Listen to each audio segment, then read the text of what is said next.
Bismillah ar-Rahman ar-Rahim. In the name of God, most compassionate, most merciful, we request that everyone rise at the current time, stand up to greet the Ali family.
Bismillah ar-Rahman ar-Rahim, alhamdulillahi rabbil alameen. All praises due to God, the Lord of all the worlds. And now, please be seated, ladies and gentlemen. In accordance with Muslim tradition and consistent with the wishes of Muhammad Ali, may God have mercy on him, we begin this program with a brief recitation from the Quran, the scripture of the Muslims, by Hamza Abdul Malik. Hamza Abdul Malik is a young imam of the Midtown Mosque in Memphis, Tennessee, where he's spearheading a neighborhood renewal effort in one of the most blighted neighborhoods in Memphis, and that effort is centered around the mosque, one of the few African-American graduates of Al-Azhar University. He will share with us a few verses from the Quran.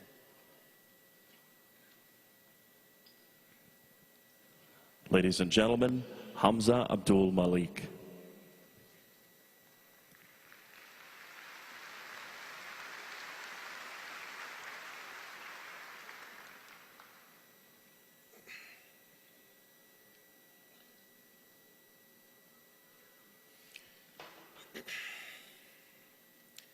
أعوذ بالله من الشيطان الرجيم.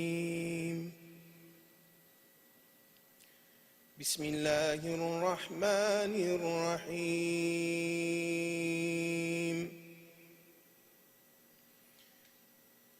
إن الذين قالوا ربنا الله ثم استقاموا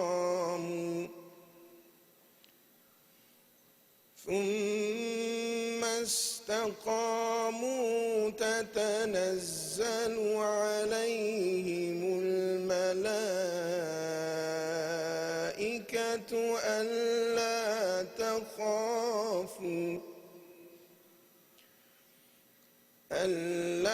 تخافوا ولا تحزنوا وأبشروا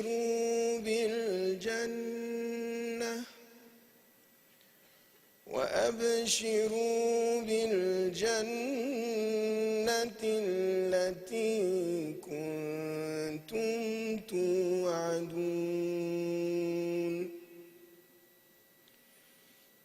نحن أولياؤكم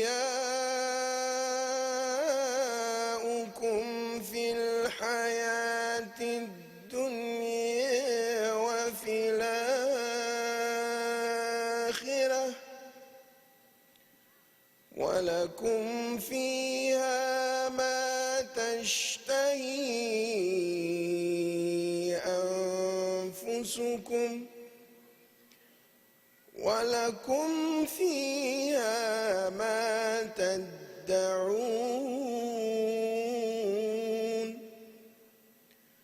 نزلا من غفور رحيم.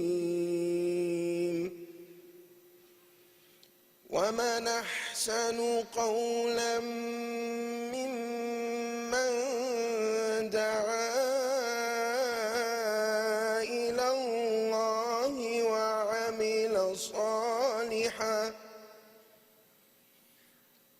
وعمل صالحا وقال إنني من المسلمين.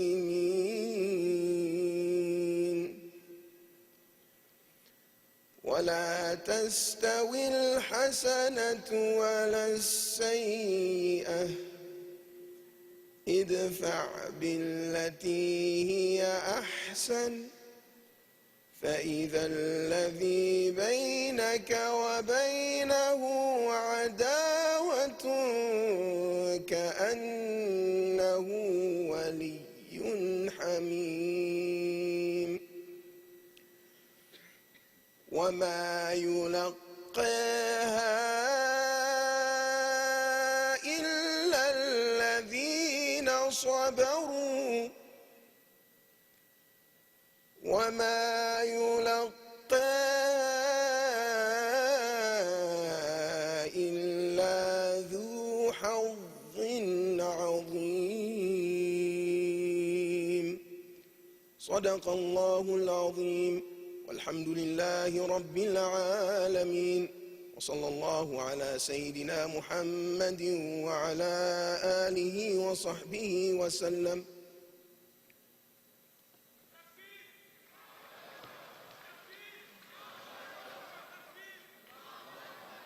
And now with the with the translation of those verses, we would like to bring to the stage Aya Kutma. Aya Kutma is a second-generation daughter of Syrian immigrants. She's an excellent student. In her spare time in recent years, she raises money to provide medical supplies, surgical instruments, and other forms of medical assistance for Syrian refugees fleeing from the horror of the current conflict in that land, and we pray that Almighty God brings it to a cessation soon. Ladies and gentlemen, Aya Kutma.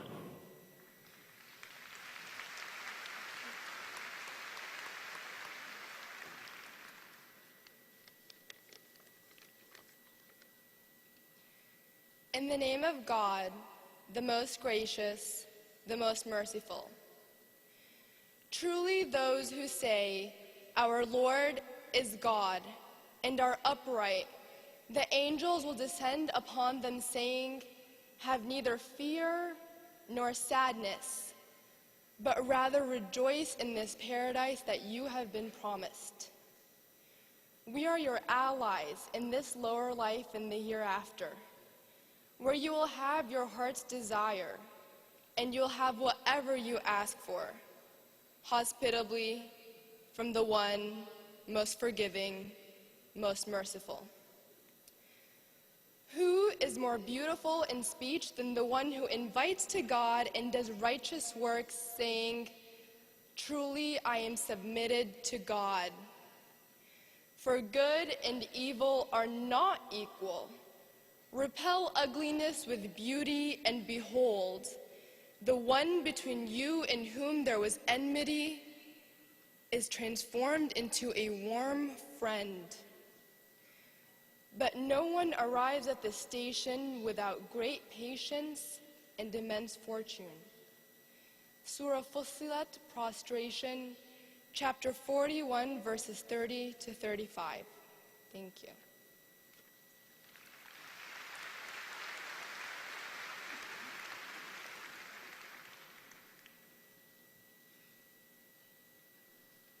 I forgot to mention that she is a Louisvillian, a proud resident of this city.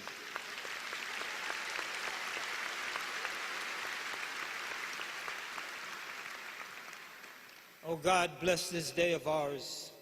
You are our protector. What an excellent protector. What an excellent helper. Honorable President Bill William J. Clinton, distinguished guests, viewing audience, on behalf of the Ali family and the city of Louisville, Kentucky, the home of the people's champ,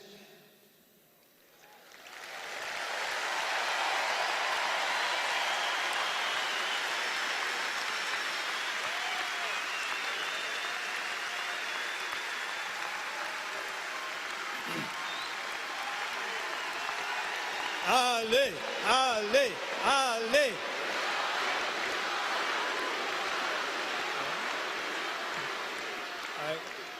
We're dealing with time here, folks. Louisville, Kentucky, admirably led by Mayor Greg Fisher. I would like to welcome you. Give it up for the mayor.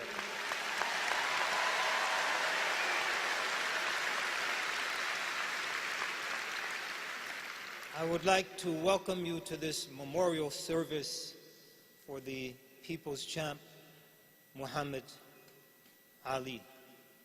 At this time, we would like to introduce our first speaker, Dr. Reverend Kevin W. Cosby.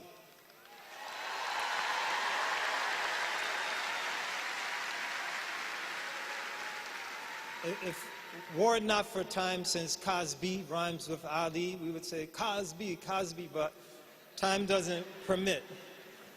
Reverend Cosby has served as senior pastor of St. Stephen Church in Louisville, Kentucky, due greatly to his practical and dynamic Bible teachings. His congregation has grown exponentially over the long years of his ministry. Reverend Cosby combines passion, wit, and intellect as the foundation of an inspirational ministry that has transformed the lives of thousands of individuals. Reverend Cosby.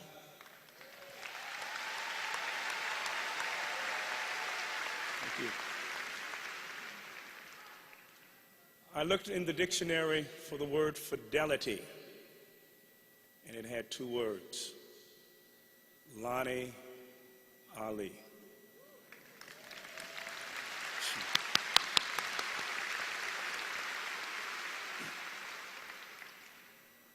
In 1967, 9 months prior to his assassination and martyrdom, Dr. Martin Luther King Jr. was interviewed by Merv Griffin on the Merv Griffin Show.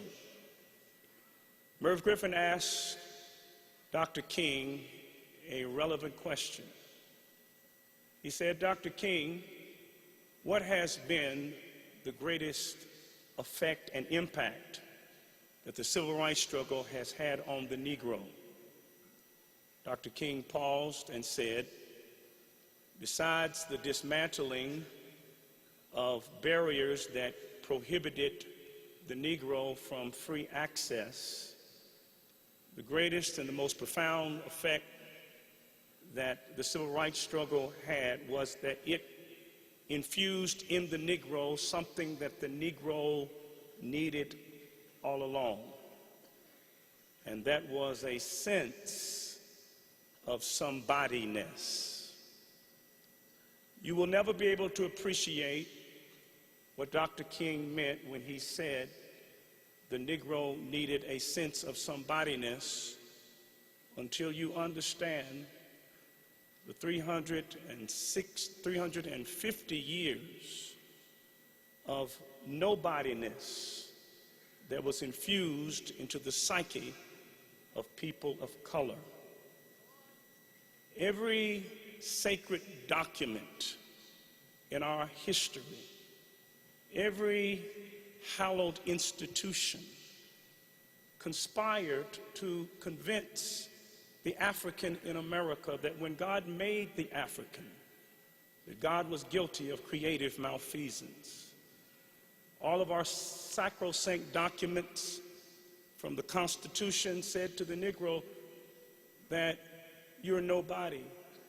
The Constitution said that we were 3/5 of a person. Decisions by the Supreme Court, like the Dred Scott decision, said to the Negro, to the African, that you had no rights that whites were bound to respect. And even Francis Scott Key, in his writing of the Star-Spangled Banner, we sang verse 1, but in verse 3, he celebrates slavery by saying, "No refuge can save the hireling and slave from the sorrow of night or the death of the grave." Every institution, from religion to entertainment, from Amos and Andy to Jane and Tarzan, infused in the psyche of the Negro that he was inferior.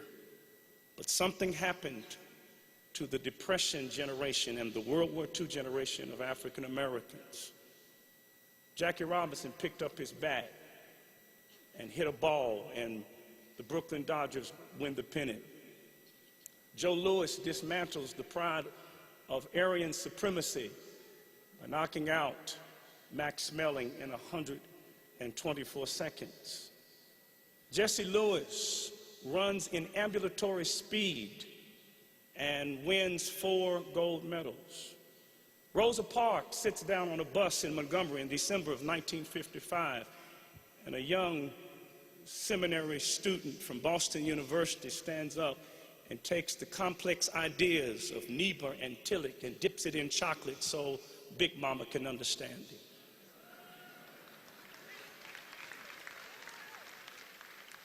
And then from Louisville,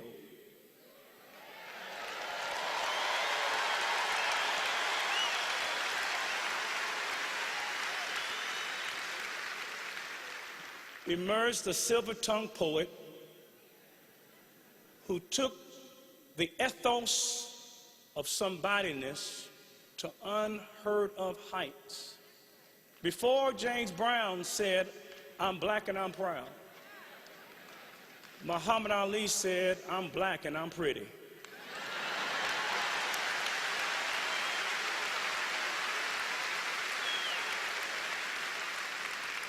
Black and pretty was an oxymoron. Blacks did not say pretty. The first black millionaire in this country was not Oprah, but it was Madam C.J. Walker, who made products in order to help black people escape their Africanity. But Muhammad Ali said, "I'm proud, I'm pretty, I'm glad of who I am." And when he said that, that infused in Africans a sense of somebodyness.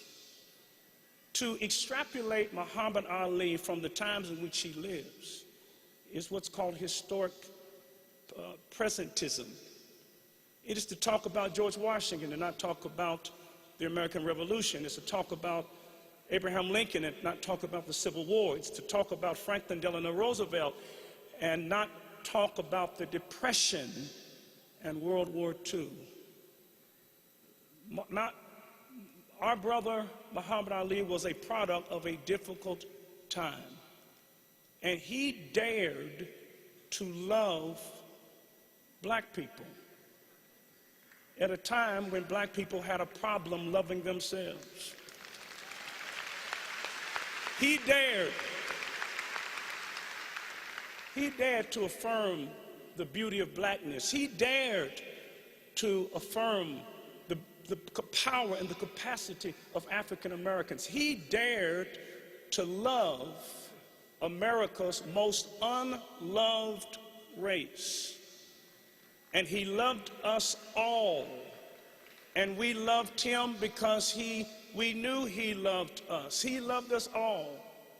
Whether you lived in the suburbs or whether you lived in the slums, whether you lived on the avenue or whether you lived in an alley, whether you came from the penthouse or whether you lived in the projects, whether you came from Morehouse or whether you had no house, whether you were high yellow or boot black, Muhammad Ali loved you. Our city is known for two things. It is known for Muhammad Ali. It is known for the Kentucky Derby. We hope you will come back and visit our city the first Saturday in May. We hope you will place a bet on one of the horses. But if you do, please know the rules. What will happen is the horses will start off in the starting gate, and then the signal will be given. They will run in the mud for 2 minutes, and the winner will then be led to the winner's circle where a wreath of roses will be placed around the horse's neck. We want you to make a bet, but please know the rules. You cannot bet for the horse once it's in the winner's circle. You have to bet for the horse while it's still in the mud.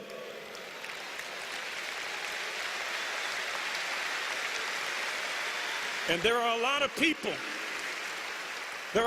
people who will bet and have bet on Muhammad Ali when he was in the winner's circle. But the masses bet on him while he was still in the mud.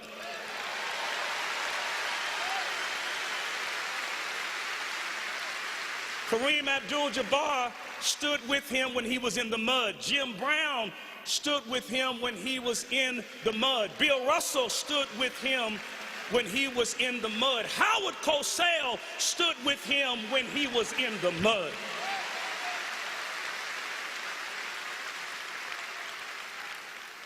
Now, please don't mishear me. I am not saying that Muhammad Ali is the property of black people. He is the property of all people.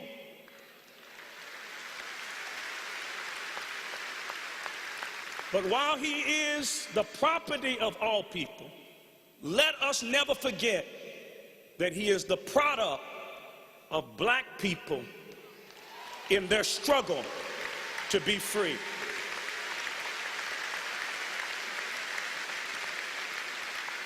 I went looking for Jesus on a poor West End street, thinking that I would find him as he walked around with men and women with stumbling feet. People who had their heads bowed low because they were broke and had nowhere to go.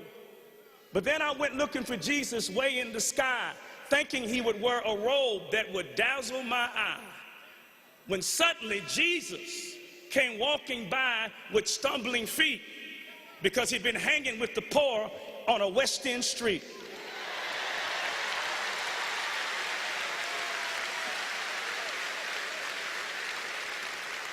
The Muhammad Ali of my childhood had a shuffle, but as he grew older, he walked with shuffling feet.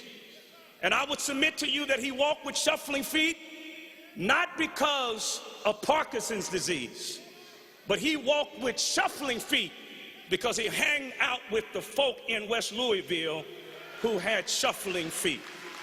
Peace and God bless you.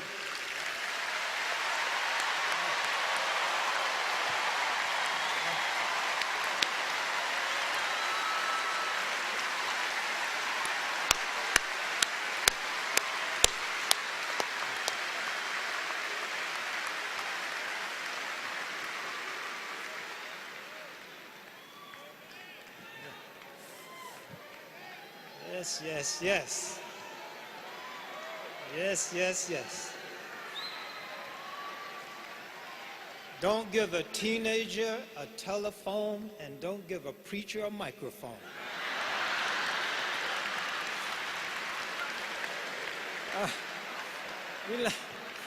We like to bring Senator Orrin Hatch to the stage, now in his 7th term as Utah's senator, one of Utah's senators. He is the most senior Republican in the Senate, author of some of the most far-reaching legislation in recent decades. Senator Hatch is a seasoned and distinguished public servant. We are deeply honored by his presence today.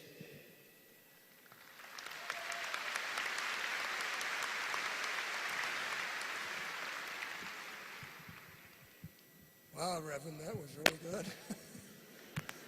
It's hard for this poor old senator to have to follow that, is all I can say. Well, ahead of the first fight with Sonny Liston, Muhammad Ali stood before a crowded pack of reporters and told the world unapologetically who he was. I'm the greatest. That's what he said. With this simple proclamation, Ali took the pen of history and wrote his own title in the textbooks.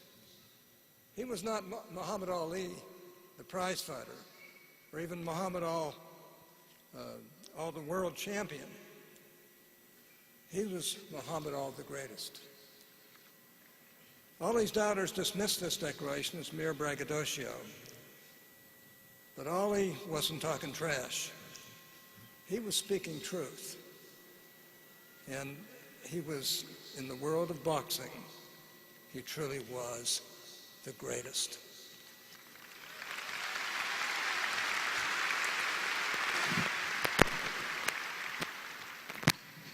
With the cutthroat quickness of a street fighter and the simple grace of a ballerina, Ali moved with Achilles-like agility and punched with Herculean strength. But to assume that Ali's greatness stems solely from his athletic prowess is to see only half the man. Ali was great, not only as an extraordinary fighter, he was a committed civil rights leader an international diplomat, a forceful advocate of religious freedom, an effective emissary of Islam. He was something. He was caring as a father, a husband, a brother, and a friend. Indeed, it is as a personal friend that I witnessed Ali's greatness for myself. I first met Muhammad Ali 28 years ago, almost to the day, to this day. I was in my Senate office, and an assistant called in and said, "You have a visitor outside." And I was really surprised that it was none other than the champion himself. The friendship we developed, I think, was puzzling to many people, especially to those who saw only our differences. I might say that, but where others saw difference, Ali and I saw kinship. We were both dedicated to our families and deeply devoted to our faiths.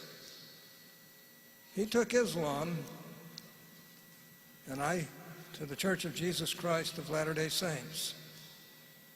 We were both products of humble backgrounds and hard-scrabble youth. Ali grew up poor here in Louisville, and I grew up poor in Pittsburgh. True, we were different in some ways, but our differences fortified our friendship. They did not define it.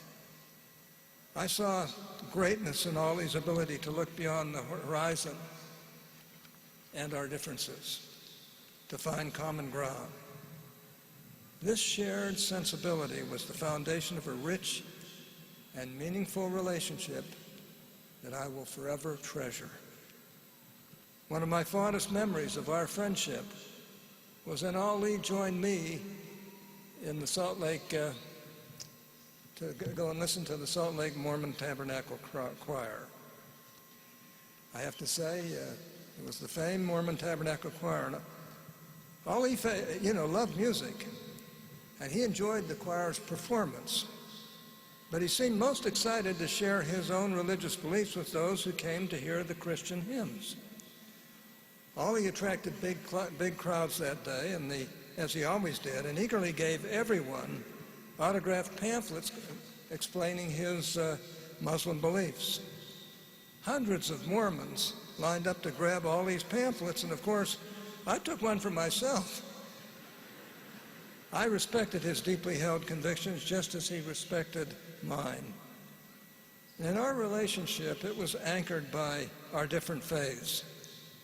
Ali was open to goodness in all of its diverse realities and varieties.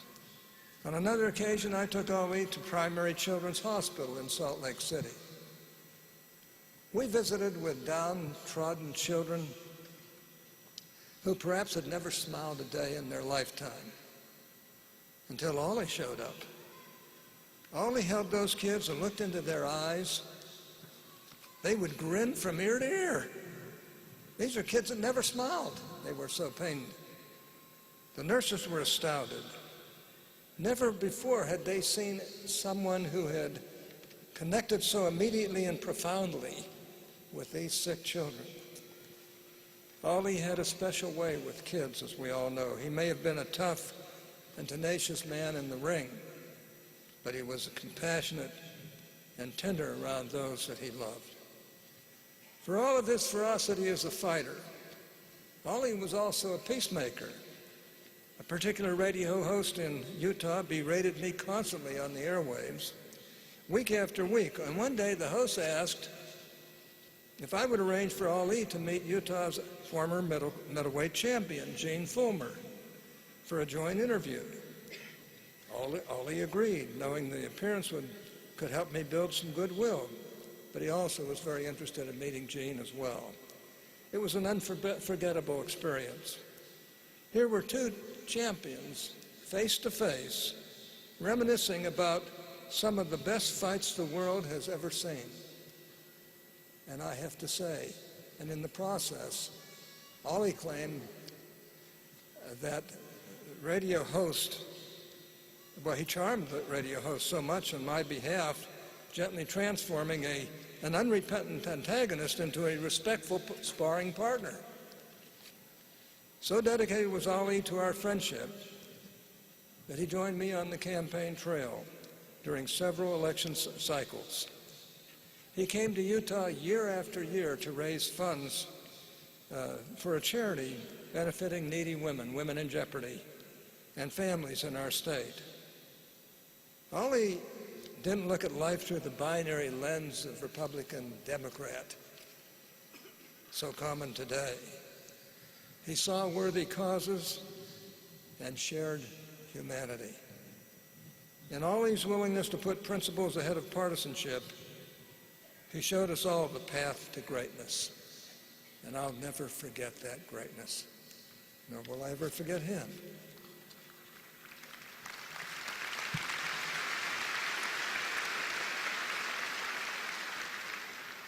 There were many faces to Ali's greatness. His abilities as a boxer, his charisma as a public figure, his benevolence as a father and as a friend. All of these made Ali great. But it was something else that made him the greatest.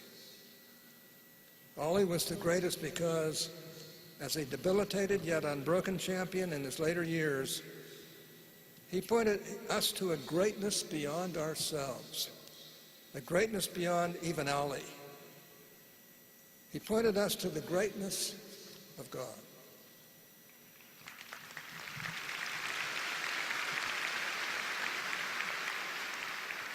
God raised up Ali to be the greatest fighter in the world of all time.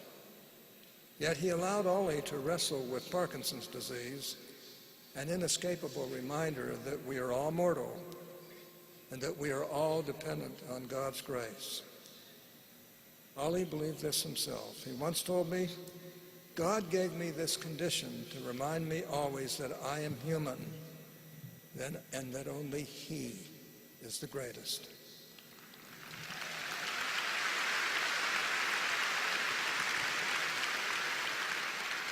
Ali was an unsurpassed symbol of our universal dependence on the divine. He was the greatest because he reminded us all who truly is the greatest, God, our Creator. I'm eternally grateful for my special bond with this special man and for my friendship with his beloved wife, Lonnie, who I love dearly. She's one of the great women in this world.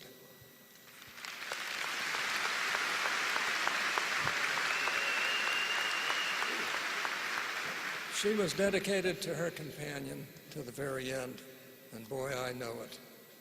I pray that all may rest peacefully, and that Ali will rest peacefully in the presence of the greatest of all, even our God. I can bear testimony that I believe in God. I believe that we're here on earth for a reason. I believe that this earth life is a time for us to do what's right for God and for our fellow men and women. And I don't know that I've ever met anybody who did it any better than my friend, Muhammad Ali. God bless you. God bless the family.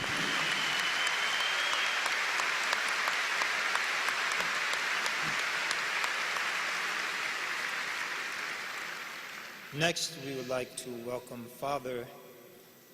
Monsignor Father Henry Kreigel to the stage. Father Kreigel has been the pastor of St. Patrick's Parish in Erie, Pennsylvania.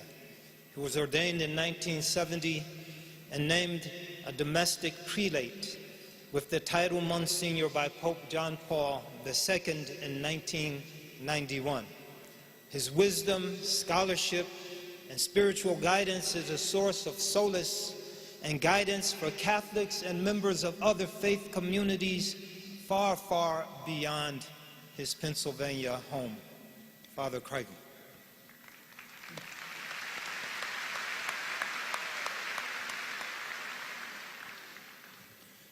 Let us pray. Loving, eternal God, as we gather today in prayer, we do so with an abiding sense of gratitude. Our gratitude knows no bounds as we thank you for the gift of this good and gentle man. Muhammad Ali opened our eyes to the evil of racism, to the absurdity of war.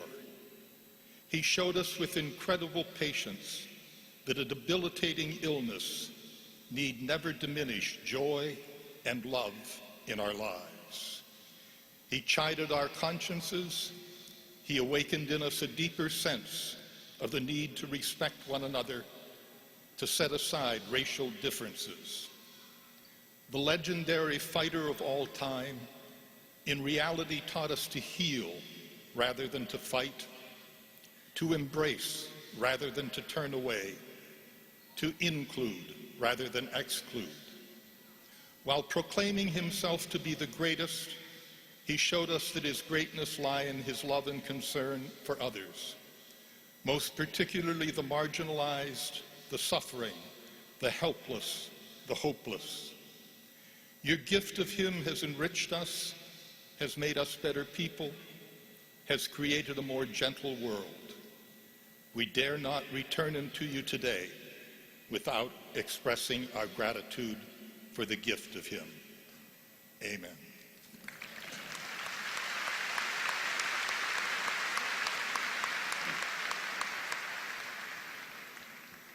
Next, we will hear a few brief remarks from Dr. Timothy Giannotti. Dr. Giannotti is a professor of Islamic Studies at the University of Waterloo in Ontario, Canada. He is equally at home busying himself with the affairs of the Muslim community as he is sitting in the library and burrowing through books, a true public intellectual. Dr. Giannotti is the initial and principal Islamic advisor to the Ali family. He has been instrumental in assuring that the last days of Muhammad's life, his burial, his bathing, his shrouding, and his burial today, his funeral and burial today, all were in accordance with the strictures of Muslim law. So now I'd like to bring to you the person I affectionately call Brother Dr. Imam Timothy Giannotti.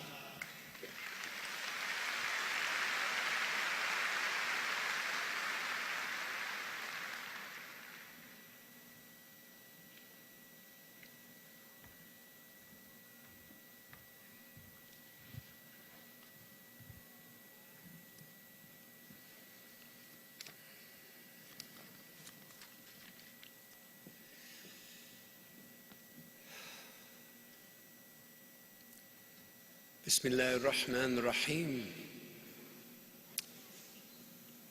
In the name of God, who is the loving nurturer of the creation and the ever compassionate and ever merciful.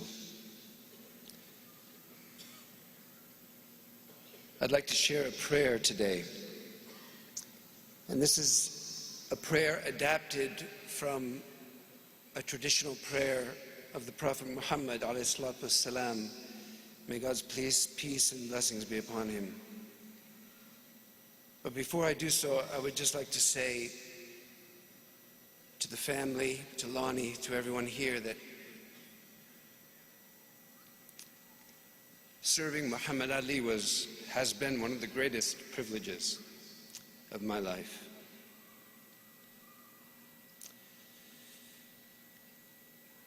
O God, you who are the light of the heavens and the earth, grant our brother Muhammad a light in his heart, a light in his earthly body now restored to the earth, a light in his grave,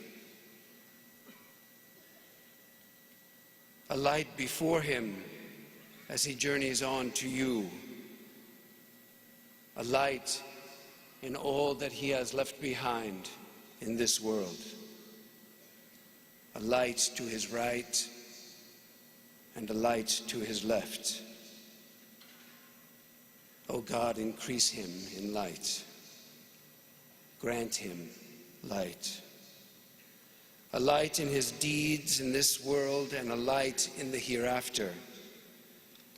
A light in the hearts of those whom he loved, and a light in the eyes of those who loved him. A light in those whom he knocked down, and a light in those whom he lifted up. A light in his words which echo in our hearts. A light in the lives of all those whom he touched. A light in his children, and a light in their mothers. A light in his grandchildren, and a light in his devoted wife, Lani. O Lord, increase your servant in light and give him light. Embrace him in light and fill us all with light. Ya Nuru Samawati wal Ard, O you who are the light of the heavens and the earth. Ya Arham Ar-Rahimin, O you who are the most merciful of all those who show mercy. Ya Allah, Yahu.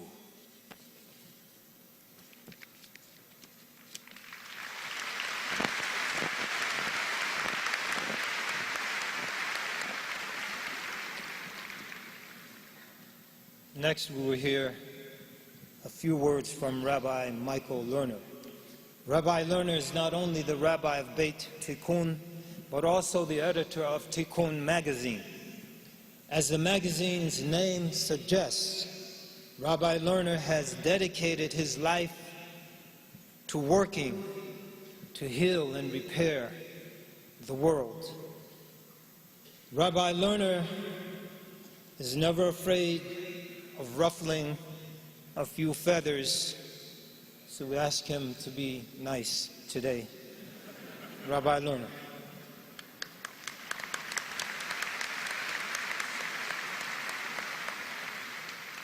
We'll see about those feathers.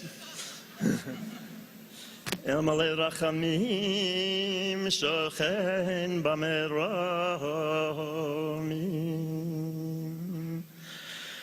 Master of compassion, God of compassion, send your blessings to Muhammad Ali, and send your blessings to all who mourn for him, and send your blessings for all the millions and millions of people who mourn for him all over this planet.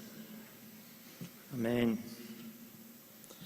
I come here speaking as representative of American Jews, and to say that American Jews have played an important role of solidarity with the African American struggles in this country, and that we today stand in solidarity with the Islamic community in this country and all around the world.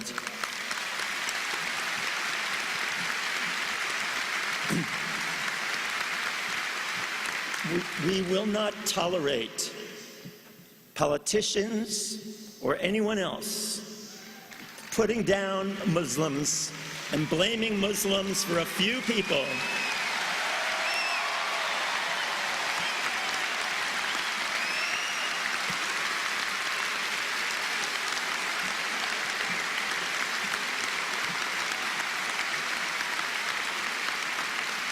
We know what it's like to be demeaned. We know what it's like to have a few people who act against the highest visions of our tradition to then be identified as the value of the entire tradition.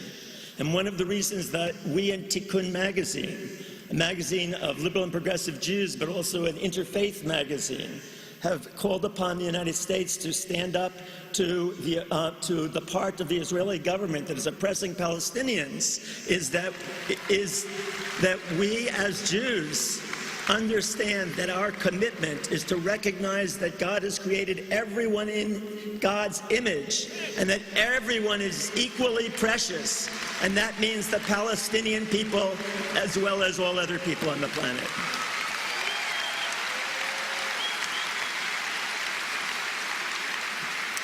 I know the people of Louisville have a special relationship to Muhammad Ali, and I had a personal relationship in the 60s when both of us were indicted by the federal government for our various stands against the war in Vietnam. I want to say that although he was cheered on as the heavyweight champion of the world, you know, the truth is that in all the honor to him, but heavyweight champions of the world come and go, and sports heroes come and go. There was something about Muhammad Ali that was different. At the key moment when he had that recognition, he used it to stand up to an immoral war and say, "No, I won't go."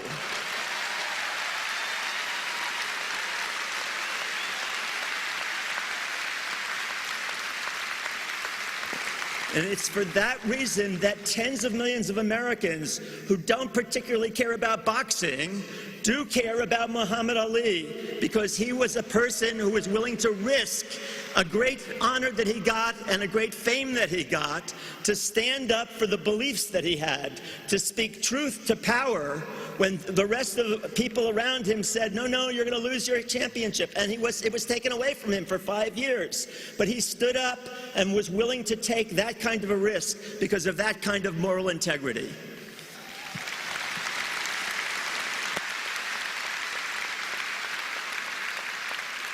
So I want to say, how do we honor Muhammad Ali? And the answer is, the way to honor Muhammad Ali is to be Muhammad Ali today. And that means us, everyone here and everyone listening. It's up to us to continue that ability to speak truth to power. We must speak out, refuse to follow the path of conformity to the rules of the game in life. We must refuse to follow the path of conformity. Tell the 1% who own 80% of the wealth of this country that it's time to share that wealth. Tell the politicians who use violence worldwide and then preach into nonviolence to the oppressed that it's time for them to end their drone warfare and every other form of warfare, to close our bases around the world, to bring the troops home. Tell those who created mass incarceration that it's time to create a guaranteed income for everyone in our society. Tell judges to let out of prison the many African Americans swept up by racist police and imprisoned by racist judges.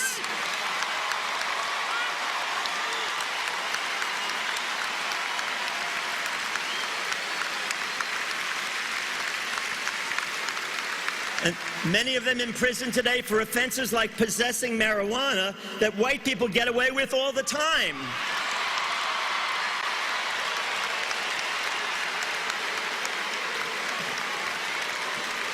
Tell our elected officials to imprison those who authorized torture and those who ran the big banks and investment companies that caused the economic collapse of 2008. Tell the leaders of Turkey to stop killing the Kurds. Tell Israeli Prime Minister Netanyahu that the way to get security is for Israel is to stop the occupation of the West Bank and help create a Palestinian state. Tell the next president of the United States that she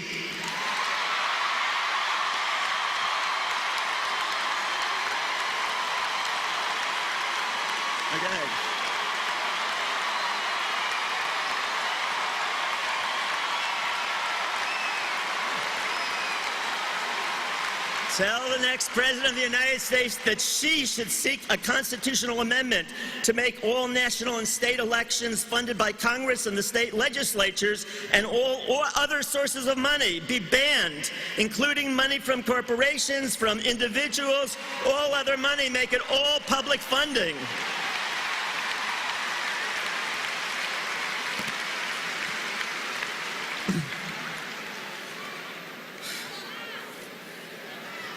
Tell her that the way to achieve homeland security is not for us to try new ways of domination. The strategy of domination of the world, of the other, to get security has been tried for the last 10,000 years, and it doesn't work. The way to get security is for the United States to become known as the most generous and caring country in the world, not the most powerful. And we can start with a global and domestic Marshall Plan to once and for all end global and domestic poverty, homelessness, hunger, inadequate education, inadequate health care. So I want to, as chair of the Interfaith Network of Spiritual Progressives, by the way, spiritualprogressives.org, come and join us, spiritualprogressives.org. I want to affirm our commitment to the well-being of all Muslims on this planet, as well as the people of all faiths and secular humanists as well. We wish to pay honor to Muslims of the world as they continue today the fast of Ramadan, and join with them in mourning the loss and celebrating the life of Muhammad Ali, a great fighter for justice and peace. Peace be upon him, peace be upon the Prophet Muhammad, peace be upon all of humanity, and peace on all of us. Amen.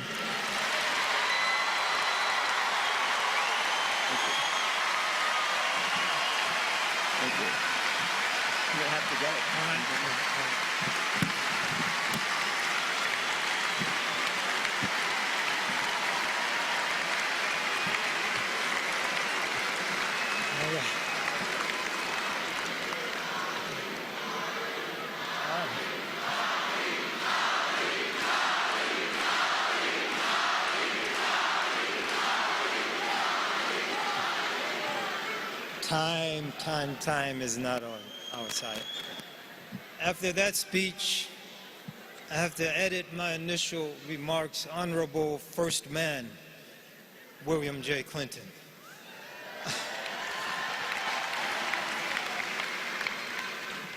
Chief Sidney Hill, in 2002, Sidney Hill was selected as Tadaduho, or principal spiritual leader of his people, a true friend of the earth and beloved to all who know him.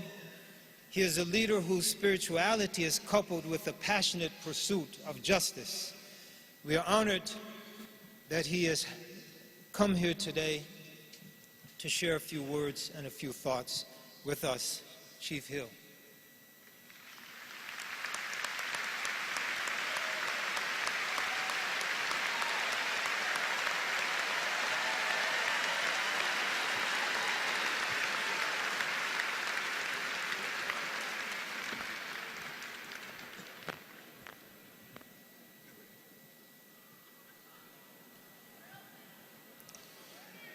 Keno kwaso I nia and guy hoen dahwa the kewanahwa or the nashani on go home. Echia the nuta and they he scano a sono tunio hek Dananga o sundawa gona o ungayat Tawaha Kagonda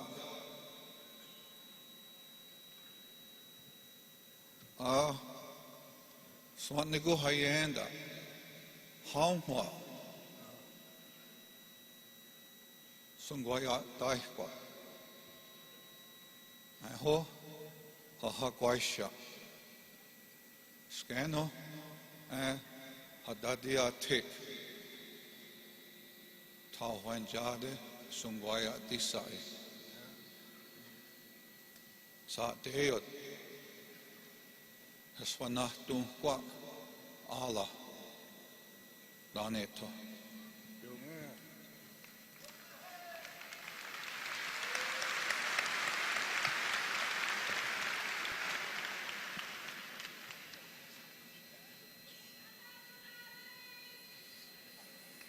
This is Chairman Stevens with us here, Oneida Nation, and Laura Lyons from the Onondaga Nation. Translation, he said, my relatives,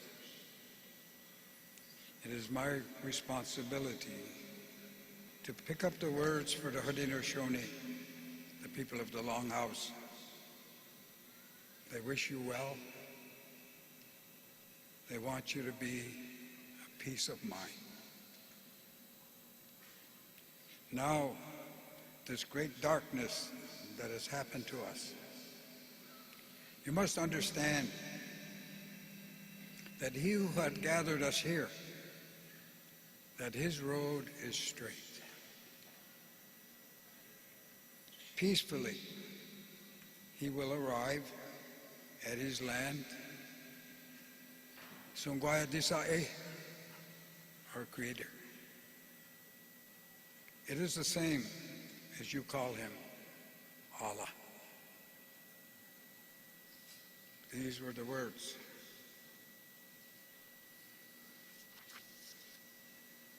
And to the family, and relatives, and friends of Muhammad Ali.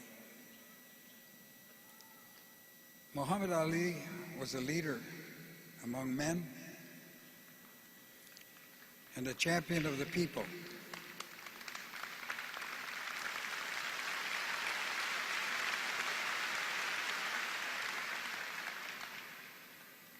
He fought for the people of color, yet he was a man of peace and principle, a man of compassion who used his great gifts for the common good. His spirit has a clear path to the Creator. Tadadaho, Sidney Hill, the spiritual leader of the Haudenosaunee, Six Nation Iroquois Confederation, Onondaga Nation, and myself, Joy Quishon, Faith Keeper, Turtle Clan, Onondaga Council of Chiefs, have journeyed here today to add our voice to this congregation of world leaders in honor of his work and for the rights and dignity of people of color and the common man.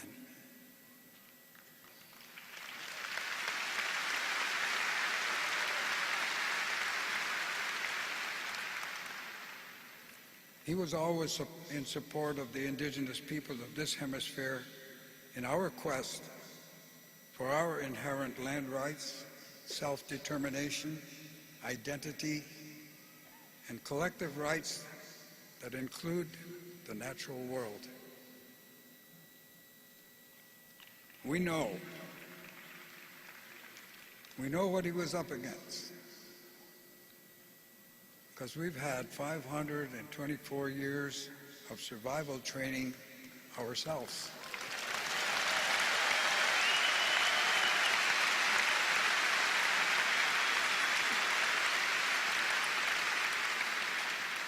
In 1978, a congressman from the state of Washington put a bill into Congress to terminate our treaties with the United States. And Indian nations walked from California to Washington, D.C. in protest. Muhammad Ali marched into Washington, D.C. with us.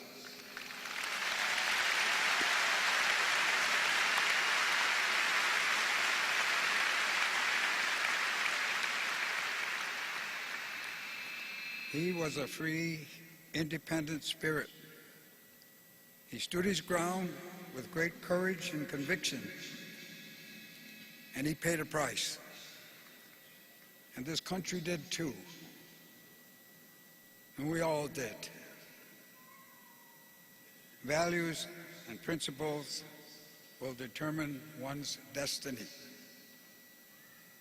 And the principles of a nation will do the same. Poor people do not have many options. And you fighters know what I'm talking about.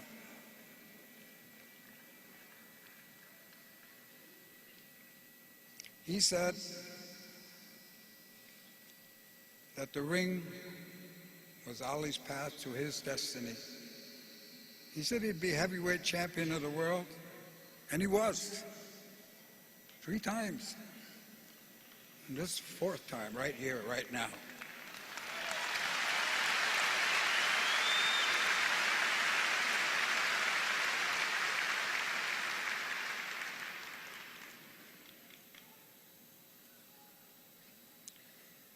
On his journey in life, he lived and learned the hard way. He brought a light into this world, my world, our world. And that light will shine a long, long time.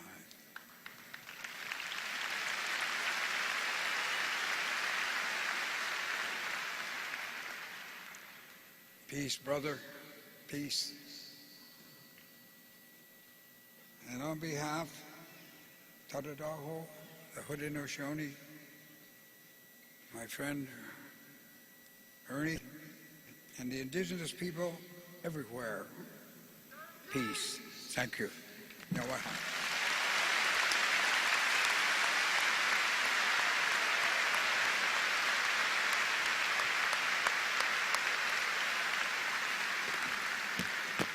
We introduced Chief Hill. He was joined. His words were translated by Chief Oren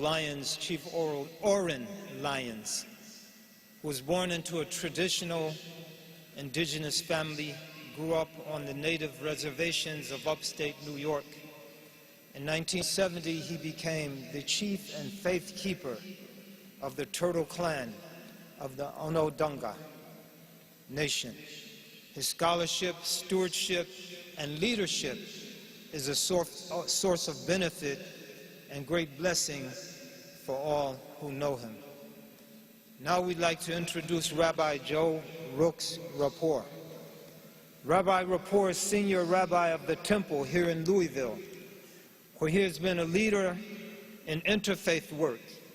He has a passion for teaching youth, and in fact, it is his work with youth that led him to cross paths with Muhammad Ali.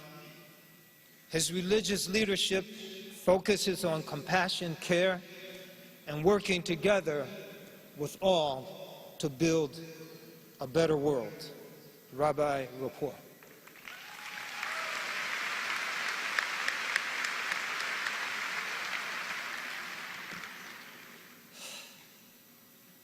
This is a reading from our memorial prayers on Yom Kippur, our Day of Atonement, our most sacred day of the year.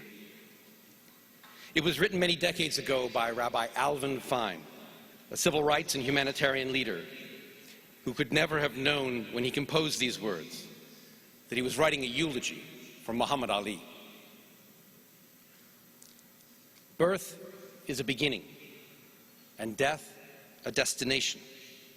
And life is a journey, from childhood to maturity, and youth to age, from innocence to awareness, and ignorance to knowing, from foolishness to discretion, and then perhaps to wisdom, from weakness to strength, and strength to weakness, and often back again, from health to sickness, and back we pray to health again, from offense to forgiveness, from loneliness to love, from joy to gratitude, and pain to compassion, from grief to understanding, from fear to faith, from defeat to defeat to defeat, until looking backward or ahead, we see that victory lies not at some high place along the way, but in having made the journey, stage by stage, a sacred pilgrimage.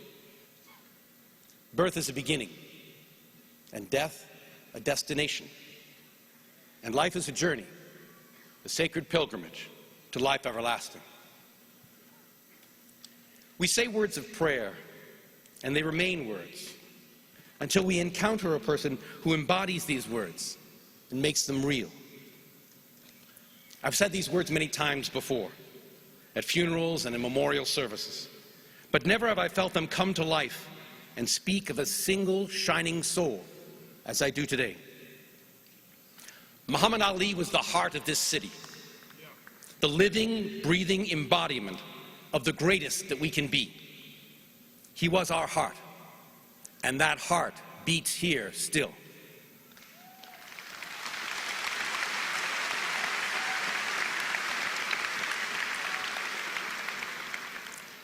Let me tell you a story you already know.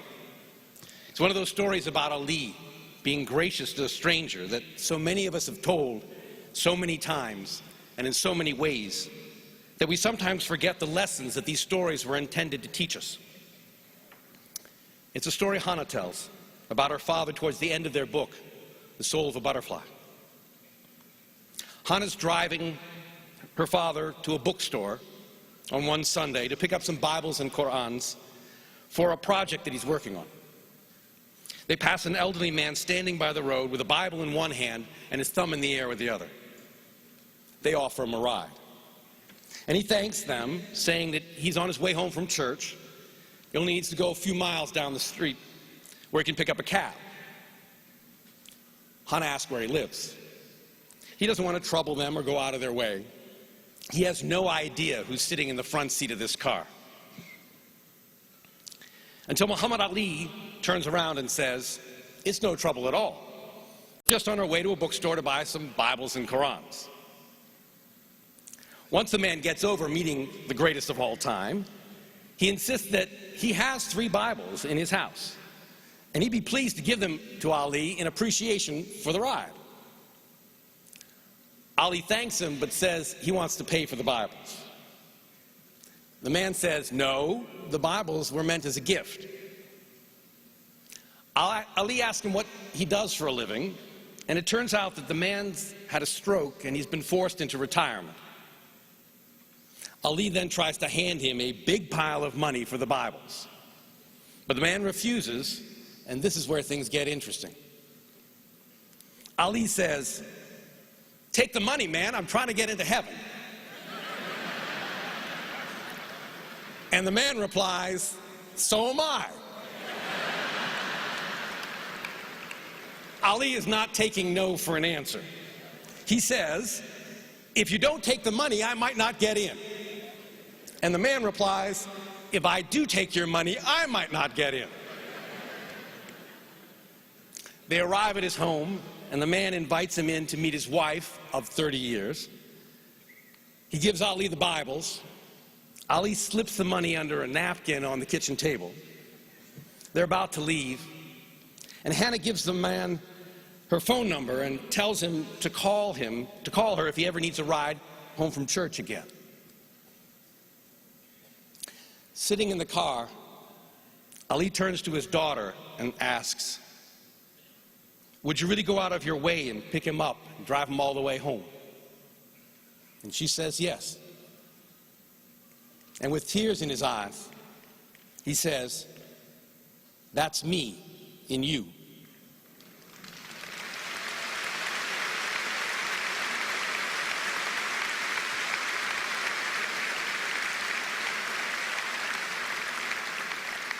He says, "You're on the road to heaven." Therein lies Ali's greatness, in his ability to see within himself something greater, and in his ability to inspire others to see such greatness reside within themselves. There will never be another greatest like Muhammad Ali, but we together can now embody a measure of his kindness and his compassion.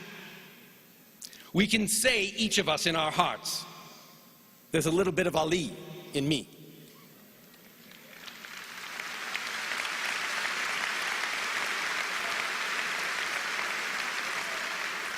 This week, we have mourned the loss and celebrated the life of a Louisville legend and a citizen of the world.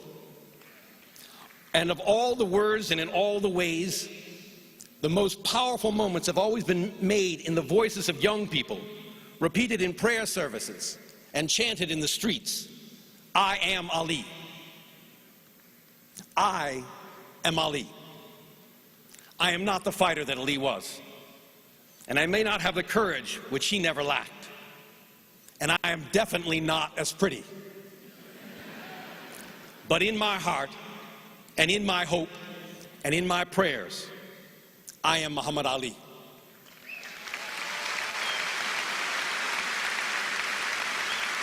When we say that in our hearts, when we live that in our lives, then we together can build a legacy worthy of the greatest of all time.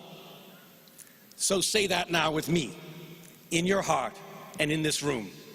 I am Ali.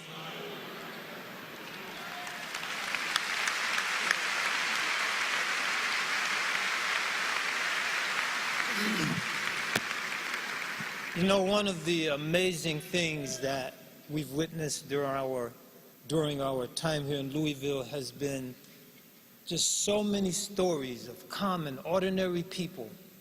There's folks on the street, working in the hotels, the restaurants. Virtually everyone has a story concerning how Muhammad Ali touched their lives. He came to my 4th grade class.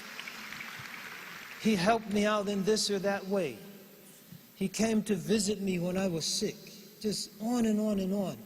And collectively, those experiences, they become synergetic. They become greater than the individual parts. And when we roll through the streets of the city today, I've witnessed something I've never ever witnessed in my life.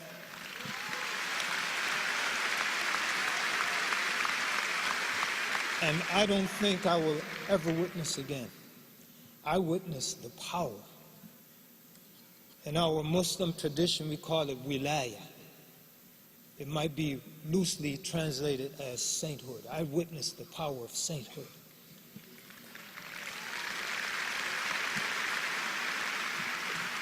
Venerable Utsumi is a member of the Nipponzan Myohoji, a Japanese Buddhist order dedicated to working for world peace through the practice of walking peace pilgrimages, anti-nuclear weapon pilgrimages, and the construction of peace pagodas all over the globe. He will be joined on stage by Sister Denise Lathan, another member of the order, and together they will share a traditional chant with us.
Nam